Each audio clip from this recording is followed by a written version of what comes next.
Steve Yzerman is one of the greatest Detroit Red Wings of all time, and he's absolutely revered for the teams that he built in Tampa Bay. He and Joe Sakic, it's crazy because they're considered, yes, NHL greats as players, but also NHL greats as GMs. So when he came to Detroit as the GM, everybody was saying, trust the Yzerplan. Everything he does is going to turn to gold. Trust it. And he made some fantastic moves. I mean, wow, that Seider pick looks incredible. Jake Walman, talk about a diamond in the rough. He managed to keep Dylan Larkin long-term. Marco Kasper looks like he's going to be a player. So does Simon Edvinsson. A lot of people were calling him the next Victor Hedman. But the Yzerplan doesn't look as picture perfect as it did in the past. And I don't know, some of the moves he's made have been really, really weird.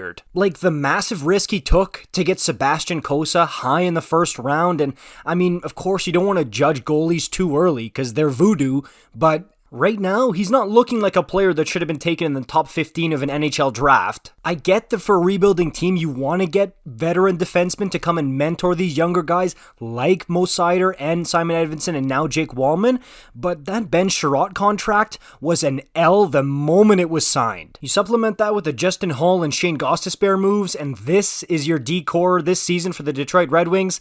Outside of Walman and Seider, does not look great at all. And in between the pipes, the goalies, I don't like that either. And in his Red Wings GM tenure, Yzerman has had a knack for acquiring older, middle-of-the-road, declining players. I mean, look at the David Perron signing, the Andrew Kopp signing, JT Compher, who's projected to be the Red Wings' second-line center this year, and now acquiring Jeff Petry via trade. I'll say this, though.